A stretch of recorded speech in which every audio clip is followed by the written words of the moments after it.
जय श्री श्याम भक्तों, कैसे हैं आप सब। जब हम व्रत करते हैं या कथा सुनते हैं तो हमें अमोघ फल की प्राप्ति होती है। धन व्यापार की भी वृद्धि होती है इस कथा को सुनने से और आज के दिन पूजा व्रत करने से। अगर आप व्रत नहीं कर सकते हैं तो सिर्फ कथा सुन लेते हैं तो भी आपको फल की प्राप्ति होती है, क्योंकि देवाधिदेव महादेव को पता है कि हम अपने दिल से ये काम कर रहे हैं तो वो हमें सुख की प्राप्ति देते हैं। मंदिर जा सकते हैं तो ठीक है, नहीं तो घर पे आप पूजा कर सकते हैं। अगर शिवलिंग है तो आप घर पे शिवलिंग की पूजा कर सकते हैं, नहीं तो आप एक गिलास को मांज करके अच्छे से साफ कर ले और उसके अंदर जल भर के रख दे। नया गिलास है तो बहुत अच्छी बात है, फ्रीजर में रख दे और उसके बाद 2-3 घंटे बाद आप उसे निकाल करके देखें।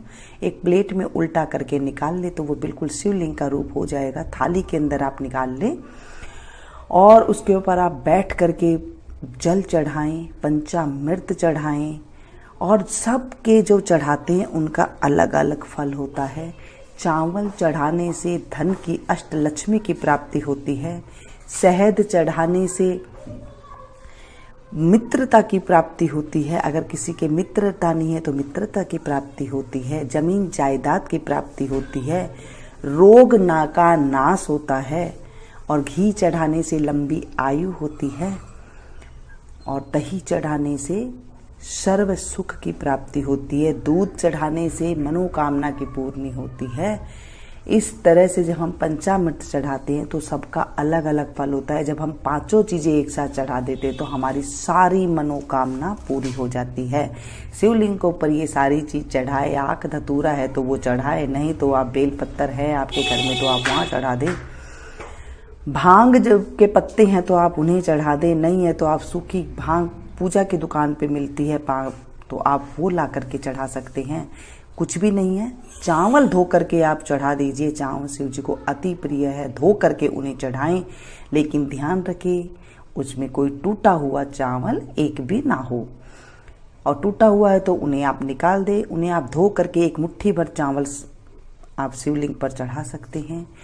उसके बाद आप तिलक लगाएं। रोली का तिलक नहीं लगता है भोलेनाथ को, आप इन्हें पीला चंदन का लगा सकते हैं, सफ़ेद चंदन का तिलक लगा सकते हैं। स्नान कराने के बाद आप उन्हें इत्र लगा सकते हैं किसी फूल में या फिर किसी रुई पे, या फिर ऐसे ही आप चढ़ा दें, इत्र चढ़ा सकते हैं आप। उसके बाद आप इन पर फल चढ़ा सकते हैं। जो चालीसा है शिव चालीसा वो पढ़ सकते हैं, रुद्राष्टकम पढ़ सकते हैं। हर चीज पढ़ने का भी बहुत ज़्यादा महत्व होता है। जब आप शिव चालीसा पढ़ते हैं तो भगवान भोलेनाथ अति प्रिय है भोलेनाथ को शिव चालीसा, तो आप वो पढ़ें। शिव की महिमा पढ़ें, शिव रुद्राष्टक पढ़ें, शिव पुराण पढ़ें। जो आपसे पढ़ा जाता है आप पढ़ सकते हैं। ऐसा नहीं कि आपको सभी कुछ एक साथ पढ़ना है, जो आपका मन करे आप इसे पढ़ें। जितना आपका टाइम हो आप उसका करें, नहीं तो आप सिर्फ नमः शिवाय का जाप कर सकते हैं और जाप करते करते आप इन्हें चढ़ाएं। अगर कुछ नहीं आता है तो आप सिर्फ ये जाप करके ये सारी चीज चढ़ाएं और उसके बाद आप कथा सुने। घर में सह परिवार अगर बैठ के कथा सुनते हैं तो बहुत अच्छी बात है। सारों के साथ आप बैठ करके भगवान शिव की कथा सुने और उन्हें धूप दीप कपूर से उसके बाद उनकी आरती करें। कोई अगर आपने मिठाई बनाई है, मेवा की मिठाई बनाई है ताकि आप उन्हें प्रसाद के रूप में चढ़ा सके। अन्न की मिठाई नहीं चढ़ाते हैं, मेवा की मिठाई चढ़ाते हैं। जैसे खोया होता है उसकी चढ़ गई, पनीर की मिठाई वो है, अन्न ना हो उसके अंदर, ऐसी आप मिठाई उन्हें चढ़ाएं। मिश्री, सफेद मिश्री चढ़ा सकते हैं, जनेऊ चढ़ा सकते हैं, सुपारी चढ़ा सकते हैं, काली तिल चढ़ा सकते हैं, लौंग चढ़ा सकते हैं, इलायची चढ़ा सकते हैं, पान का पत्ता चढ़ा सकते हैं। सबसे अच्छा है अगर आप पान बना करके उनके ऊपर चढ़ा सकते हैं। कोई भी आप चीज उन्हें चढ़ाइए, सब चीज भगवान भोलेनाथ को अति प्रिय है। देवाधिदेव महादेव यानी कि भोलेनाथ, भोले हैं वो किसी चीज से भी प्रसन्न हो जाते हैं। आपके पास कुछ भी नहीं है, सीधा सिंपल आप जल चढ़ा देते हैं तो भी भोलेनाथ अति प्रसन्न हो जाते हैं। उसके बाद आप कहानी सुने तो हाथ में चावल के दाने ले लें और थोड़ा सा आप गुड़ ले लें हाथ में और उसके बाद आप कथा करें। बैठ करके आराम से कथा करें और कथा के बीच में बोलना नहीं चाहिए, उठना नहीं चाहिए। जब आपने ये पूजा शुरू करी है उसके बाद आप बोले बिल्कुल भी ना और कथा को आप अच्छे से श्रवण करें। तो कथा इस प्रकार से है। बोले भोलेनाथ भगवान की जय, देवादिदेव महादेव की जय। एक सेठ सेठानी थे, गांव में रहते थे। उनके पास सब सुख था, खूब पैसे वाले थे, खूब धन दौलत से सुखी थे वो। लेकिन वो बहुत दुखी रहते थे इतना सुख होने के बाद भी, क्योंकि उनकी कोई संतान नहीं थी, पुत्र संतान नहीं थी। बहुत दुखी थे। 4 कोस दूर वो पूजा करने के लिए जाया करते थे। जब सेठानी जवान थी तब तो वो चली जाती थी। धीरे धीरे उनकी तबीयत खराब रहने लग गई, क्योंकि वो 4 कोस दूर जाकर के पे पूजा करके आते महादेव जी की, और उसके बाद आके घर का उन्हें काम करना पड़ता था। तो धीरे धीरे उनको जैसे उम्र बढ़ने लगी तो वो थकने लगी, और वो कहने लगी कि देखो जी, आप एक बहू ले आओ तो मेरा थोड़ा सुख हो जाए कि वो काम वगे कर लें और मैं भगवान भोलेनाथ को अच्छे से पूजा कर आऊँ। अब मुझसे काम नहीं होता है। सेठ ने कहा कि मैं कैसे ले आऊं बेटा, बिना कैसे बहू ले आऊं, बेटा तो हमारे है ही नहीं। बामणी बोली, सेठानी बोली कि हमारे पास इतना धन है तो आप धन से ही बहू ले आए। साहूकार ने कुछ बैठ करके सोचा, कहने लगे कौन देगा बेटे की बहू, और उसके बाद फिर वैसे ही चलता गया। कुछ दिन बाद साहूकार ने कहा, सेठ ने कहा कि हे सेठानी, मुझे थोड़ा सा आटा दे दो और उसमें कुछ सोने की मोहरें डाल दो। अब सेठ गया तो कहने 1 कोस दूर गया, 2 कोस दूर गया, आगे जाकर के देखा कि वहां पर कुछ लड़कियां खेल रही है। तो उनमें से वहां जाकर के वो खड़ा हो गया, देखता गया कि सारी लड़कियों ने अपना अपना घर बनाया, मिट्टी में खेल रही थी। तो सारी लड़कियों ने अपने अपने घर को तोड़ दिया, और एक लड़की थी, उसने भी, सबने कहा भाई तू भी तेरा घर को तोड़ दे। उसने कहा ना भाई, मैं तो मेरा घर नहीं तोड़ती, घर तो बहुत मुश्किल से बनता है, मैं तो घर नहीं तोड़ती। साहूकार ने कहा ये तो बहुत सियानी लड़की है, इसी के साथ मैं चलता हूँ, इसी को ही देखता हूँ कि ये कोई क्या करते हैं इनके घर के। जब वो गया तो लड़की के घर में बहुत गरीबी थी, और लड़की को सेठ ने कहा कि बेटा, मैं बहुत दूर से आया हूँ गांव से, और मुझे बहुत तेज भूख लगी हुई है, और मुझे कुछ खाना खिला दो, 2 रोटी खिला दो। तो उसने, लड़की ने कहा कि मैं मेरी माँ से पूछ करके आती हूँ, फिर आपको बताती हूँ। जाकर के गई, माँ एक बटाऊ आया है, एक कोई मेहमान आया है, वो कह रहा है कि मैं भूखा हूँ, मुझे रोटी खिला दो। तो कहने लगी बेटा, अपने घर में तो आटा वगैरह है नहीं, और अभी रोटी थी वो भी खाली, अपने घर में तो है नहीं, कहाँ से दूं मैं रोटी। इतनी देर में सेठ ने कहा कि लड़की आई तो सेठ ने कहा बेटा, मेरे पास आटा है, तुम ये, मैं किसी के घर का खाता नहीं हूँ, ये आटा ले जा और इसे लेकिन छान लेना और मुझे इसी आटे की रोटी बना करके दे देना। लड़की आटा लेकर के चली गई, माँ से कहा माँ इसे छान लेना। माँ ने जब छाना तो उसमें काफी सारी मोहरें निकली, सोने की मोहरें निकली। तो लड़की की माँ ने सोचा अरे इतनी सारी मोहरें है। इतनी देर में लड़के के पिता भी आ गए कि इतनी मोहरें जब आटे में ही हैं, तो उन्होंने आटा को, मोहरें ले जाकर लड़की को दिया और बोला जा उस बटाऊ को दिया। जब लेकर के गई तो उन्होंने कहा सेठ जी ने कि नहीं, मेरे तो घर में बहुत धन संपत्ति है, हमारे तो बहुत है, तुम ही रख लो, इधर उधर रख देते हैं हम तो। उन्होंने सोचा कितने पैसे वाले हैं। लड़की की माँ ने रोटी बना करके साहूकार को जब खिलाई, उसे लड़की के पिता ने पूछा आप कहाँ जा रहे हो, बुरा ना मानो तो मैं पूछूं। उन्हें कहा भाई मैं तो मेरा बेटे के लिए रिश्ता ढूंढने जा रहा हूँ, कोई लड़की अच्छी सी मिल जाए तो मैं ब्याह कर दूं, ब्याह रोपने जा रहा हूँ। तो साहूकार ने सीधा बोला कि भाई आप ब्याह रोपने जा रहे हो, मेरी लड़की अगर आपको पसंद है तो आप ब्याह कर लें, रोप दे, ब्याह पक्का कर दे। तो सेठ जी को तो यही उम्मीद थी, उन्होंने फटाफट से हाँ भर दी। लेकिन उन्होंने कहा कि मेरा हाँ भर के और थोड़े से रुपया वगैरह दे करके, नारियल वगैरह दे करके ब्याह का जो है पक्का करके आ गया। अब घर में आके उदास बैठ गया। सेठानी बोली उदास क्यों बैठे, कहते हैं अब ब्याह कैसे करेंगे। इतने में बेटे को, पिता को भी ये हो गया कि कहीं वो जवाब भी कुछ नहीं आ रहा है, कहीं पूछे तो सही कि ब्याह कब करेंगे, कैसे करेंगे। तो उन्होंने उन्हें भेजा कि भाई अब कैसे ब्याह कब करेंगे, कैसे करेंगे, आप करो। तो लड़के के पिता ने कहा भाई मैं तो इसलिए आपसे नहीं बात कर रहा हूँ क्योंकि मेरा बेटा काशी जी पढ़ने गया है, अगर जल्दी है तो हम कांडा से शादी करेंगे। तो उन्होंने कहा हाँ आप कर लो। लड़की के पिता ने कहा हाँ हम खांडे से ब्याह कर लेंगे। तो उन्होंने खांडा रख करके बेटे का ब्याह कर दिया, फेरा हो गए। अब बहू आ गई तो सारा काम छमछम करके सारा दिन करती रही काम। अब सेठानी को सुख हो गया। बहू से कहा था बहू चौका की जब आँच खत्म हो जाए तो दिए की आँच मत खत्म होने देना, और दिए की खत्म हो जाए तो चौके की आँच जो है मत खत्म होने देना। एक दिन दोनों आँच खत्म हो गई, बुझ गई, तो वो गई पड़ोसन के पास भागी भागी, पड़ोसन मुझे आँच दे दे। उसने कहा तू कौन है? कहने लगी मैं तो इनकी बहू हूँ। कहते बहू? इनके कहाँ से बहू आ गई? इनके तो बेटा ही नहीं है, तो तू इनकी बहू कहाँ से आ गई?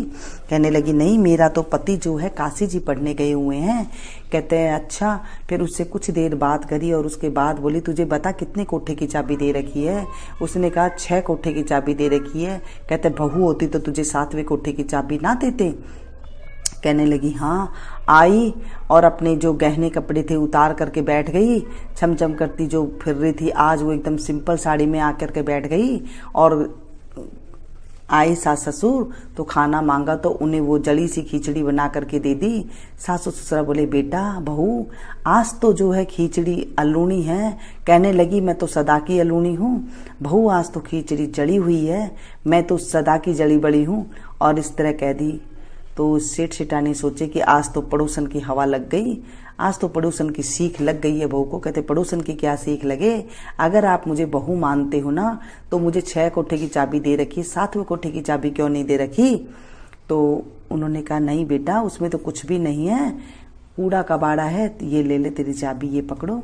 उनको हमें क्या करना है, तू ही इस घर की मालिकनी है, ये ले चाबी ले ले। और उन्हें चाबी दे दिया। दूसरे दिन फटाफट काम करके बैठ गई कब सासु ससुरा जाए और मैं कब 7वां कोठे की चाबी खोल करके देखूं। दूसरे दिन सासु ससुर भगवान को सींचने गए तो पीछे ऊपर भागी, फटाफट के ताला खोल के देखी तो देखते ही अचंबा करने लग गई। शिव पार्वती बैठे हैं और केला पीपल तुलसा उग रही है, नदी बह रही है और एक छोटा सा कमर पूजा कर रहा है, बहुत सुंदर सा कमर लड़का पूजा कर रहा है। बोले तू कौन? बोला मैं तेरा पति। बोला मेरा पति तो काशी जी पढ़ने गया है। बोले नहीं मैं पहले आ जाता हूँ और 1 महीना पहले बैठ करके मैं यहाँ पूजा पाठ करता हूँ और उसके बाद मैं फिर आता हूँ। तो वो फटाफट भागी भागी सारे कपड़े पहने, गहना गुट्ठी पहनी और छमछम करती सारा काम कर लिया घर का और फटाफट भोजन बनाए, अच्छे से अच्छे प्रकार के भोजन बनाए और उधर उधर घूमती फिरे कि कब सासु ससुर आए, कब मैं बात करूं। सासु ससुर आए, बोले आओ सासू जी जू निकालूं।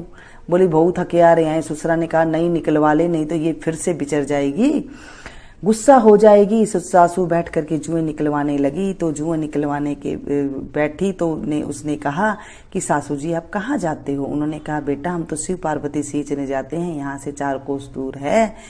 कैसा माँ जी शिव पार्वती तो अपने घर में है। कहने लगी बहू घर में छोड़ गांव में ही नहीं है। क्या चलो मैं दिखाऊं? आगे आगे बहू, पीछे पीछे सासू। ससुरे ऊपर भागे भागे गए, जाके देखें तो शिव पार्वती बैठे हैं, केला पीपल तुलसा उग रही है और एक सुंदर सा लड़का पूजा कर रहा है। बोला तू कौन? बोले मैं तेरा बेटा। क्या मेरा तो कोई बेटा ही नहीं है, तू कहाँ से आया? कहने की भगवान की कृपा से आपको बेटा मिला है, भोलेनाथ की कृपा से आपको उन्होंने प्रसन्न होकर के बेटा दिया है और ये आपका पूजा का फल है। तो कहने लगी बेटा मैं मान जाऊंगी, ये मान जाएगी, लेकिन दुनिया कैसे मानेगी, मेरे रिश्तेदार कैसे मानेंगे? दूसरे दिन वो चिंता में बैठी थी, कहने लगे कि चलो लोहे की आंगी पहन लो। सारे गांव में ढिंडोरा पिटवा दिया कि मेरा बेटा है। लोहे की आंगी पैर करके नदी के इस पार माँ खड़ी हो गई, उस पार बेटा खड़ा हो गया। लोहे की आंगी में से दूध की धार बेटे के मुंह में चली गई। सारे लोग ने मान लिया कि हाँ ये इसका बेटा ही है। सारे नगरी में हिला फिरा दिया कि सब कोई भोलेनाथ की पूजा करना। भोलेनाथ की पूजा करने से कोई भी आदमी के कोई दुख नहीं होती, तकलीफ नहीं होती। जिन्हें बेटा नहीं होता उन्हें बेटा मिलता है, जिन्हें संतान नहीं होती उन्हें संतान मिलती है। सुहागन महिला का सुहाग अमर रहता है, कंवारी लड़की को मन भावन पति मिलता है, जिसकी जो मनोकामना होती सारी पूरी होती है। निर्धन को धनी बना देते हैं, अंधे को आंख देते हैं। ऐसे हैं मेरे देवादिदेव महादेव। घर में आई चमचम करके खूब अच्छी तरह से रहने लगी। उनके सुपात्र बहू आती है, जिन्होंने ये कथा सुनते हैं, करते हैं, भोलेनाथ की सेवा करते हैं, उनके घर में सुपात्र बहू आती है। हे देवादिदेव महादेव, हे भोलेनाथ, हे शंभुनाथ, आज हमने आपकी कथा का स्मरण किया है और इस कथा को जो कहे, सुने, सुनावे और जो हुंकारा भरे, उनकी सारी मनोकामना पूरी करना, उन्हें घर में सुख शांति देना और उनके बिल्कुल अच्छी बहू देना, उन्हें कहने सुनने वाली बहू, जो समझदार बहू हो, उनके घर में उनका आगमन करना, घर में बेटा पोता देना और घर में सुख शांति देना। इस तरह भोलेनाथ की कथा सुननी चाहिए। उसके बाद भोलेनाथ से क्षमा याचना जरूर मांगनी चाहिए। एक बिंदाई जी की कहानी जरूर सुननी चाहिए, क्योंकि बिंदाई जी की कहानी सुनने के बाद नहीं सुने तो सारी चीज अधूरी रह जाती है। बिंदाई जी की एक छोटी सी कथा कहेंगे हम, जो कि बहुत ही ज्यादा सिंपल सी है। एक छोटा सा लड़का था, वो निकल करके घर से बाहर चला गया। कहने लगा मैं तो गणेश जी से मिलने जा रहा हूँ। सबने समझाया नहीं, निकल करके जंगल में चला गया। गणेश जी ने सोचा कि ये मेरे नाम से निकला है, अगर मैं इसकी सहायता नहीं करूंगा तो मुझे कलयुग में कौन मानेगा। तो भगवान जी एक आदमी का रूप धर कर आए और बोलने लगे कि बेटा तो कहाँ जा रहा है। कहने मैं गणेश जी से मिलने जा रहा हूँ। कहने लगा मैं ही गणेश जी हूँ। कहने लगे अच्छा तो मांग, तुझे क्या चाहिए। लड़के ने कहा, गणेश जी अपने रूप में आ गए और उसे दर्शन दे दिए। और लड़के ने कहा कि मुझे तो मांगना नहीं आता है। कहने लगा जो तेरे को मांगना है वो मांग ले। उसने कहा कि हाथी की सवारी दे, सोना चांदी का घर में खिलौने दे, चौकी दे, सुंदर सी बहू दे और नौकर चाकरों का जो है घर में वास हो। इस तरह से मुझे सारी सुख शांति मिले। गणेश जी भगवान ने कहा बेटा तू तो छोटा सा दिखता था, सारा कुछ ही मांग लिया, जा तेरे ऐसे ही हो जाएगा। घर में आया, घर में आकर के कहने लगा देखे तो एक छोटी सी बहू बैठी है और घर में एकदम कोठी हो गई है, नौकर चाकर आ गए हैं, खूब हीरा मोतियां के सारा कुछ घर में झिलमिलाहट हो रही है कि ये माँ, ये गणेश जी से मैं मांग करके लेकर के आया हूँ, ये देखें। माँ बड़ी खुश हो गई और गणेश जी की पूजा आराधना करने लगी। इस तरह गणेश जी महाराज जो आपकी कथा को सुने, सुनावे, हुंकारा भरे, उसकी सारी मनोकामना को पूरी करना और हे गणेश जी महाराज हमारी रक्षा करना। इस तरह करने के बाद आप देवादिदेव महादेव की आरती कर सकते हैं और उसके बाद जो है आप शिव रुद्राष्टकम पढ़ सकते हैं। जो शिव रुद्राष्टकम भोलेनाथ को अति प्रिय है वो जरूर आप पढ़िएगा और उसके बाद आप इसकी आरती जरूर करें। छोटी सी आरती करेंगे, पौराणिक आरती करेंगे जो बिल्कुल पुराने जमाने की आरती है और साथ में जो है बहुत शास्त्र के अनुसार है। तो चलिए शुरू करते हैं। कर्पूर गौरम करुणावतारम संसार सारम भुजगेन्द्रहारम सदा वसंतम हृदयारविंदे भवं भवानी सहितं नमामि। शीश गंग अर्धंग पार्वती सदा विराजत कैलासी। नंदियो भृंगी निरत करत है, नंदियो भृंगी निरत करत है, गुण भक्तन शिव के दासी। शीतल मंद सुगंध पवन जहाँ बैठे हैं शिव अविनाशी। करत गान गांधर्व सप्त सुर राग रागनी अति गासी। यक्ष रक्ष भैरव जहाँ डोलत बोलत हैं बन के वासी। कोयल शब्द सुनावत सुंदर भ्रमर करत है गुंजासी। कल्प धूमि अरु पार जाति तरु लाग रहे हैं लक्षासी। कामधेनु कोटिक जहाँ डोलत करत फिरत है वीक्षासी। सूर्यकांत सम पर्वत शोभित चंद्रकांत भव के वासी। छौ तुरी तुरी तु फलत चढ़त है पुष्प चढ़त है बरसासी। देव मुनि जन की भीड़ पड़त है, निगम रहत जो नित्य गासी। ब्रह्मा विष्णु जी को ध्यान धरत है, बाबा शंकर जी को ध्यान धरत है, कछु शिव हमको फरमासी। रिद्ध सिद्धि के दाता शंकर सदानंदित सुख राशि। जिनको सुमिरन सेवा करता, भोले जी को सुमिरन पूजा करता, छूट जाय यम की फांसी। त्रिशूल धर जी को ध्यान निरंतर मना लगाई कर जोगासी। दूर करो विपदा शिव तन की, कष्ट हरो व्याधा मोरे मन की। जन्म जन्म शिव पद पासी, कैलासी काशी के वासी बाबा अविनाशी। मेरी सुध लीजो सेवक जान सदा चरणन को, पायक जान हरि दर्शन को, अपनो ज्ञान कृपा कीजो। आप तो प्रभु जी सदा सयानी बाबा, व गुण मेरो सब ढकियो। सब अपराध क्षमा कर शंकर, मेरो अपराध माफ कर भोले बाबा। किंकर की विनती सुनियो, अभय ज्ञान दीजो हरि मोको। सकल सृष्टि के हितकारी, श्री भोलेनाथ बाबा भक्त निरंजन। भूतनाथ बाबा भक्त निरंजन, अलखनाथ बाबा भक्त निरंजन। भव भंजन भव शुभकारी, काल हरो हरि कष्ट हरो, हरि दुख हरो दारिद्र हरो। नमामि शंकर भवानी भोले बाबा, नमामि शंकर भवानी भोले बाबा। हर हर शंकर आप शरणम, सेवा पूजा बंदगी सभी तुम्हारे हाथ। मैं तो कुछ जानू नहीं, तुम जानो रघुनाथ। सिंह चढ़े दुर्गा मिले, गरुड़ चढ़े भगवान। बैल चढ़े शिव जी मिले, तो पूर्ण होए सब काम। सदा भवानी दायिनी, सन्मुख रहत गणेश। पांच देव रक्षा करे, ब्रह्मा विष्णु महेश। सांब सदा शिवाय नमः। देवादिदेव महादेव की जय, शंभुनाथ की जय। तमेव माता च पिता तमेव, तमेव बंधु च सखा तमेव। तमेव विद्या द्रविणं तमेव, तमेव सर्वं मम देव देवं। पापहं पापकर्माहं, पापात्मा पापसंभवो। त्राहि मां पार्वतीनाथो, सर्वपापो हरो हरो। त्राहि मां पार्वतीनाथो, सर्वपापो हरो हरो। त्राहि मां पार्वतीनाथो, सर्वपापो हरो हरो। सांब सदा शिवाय नमः।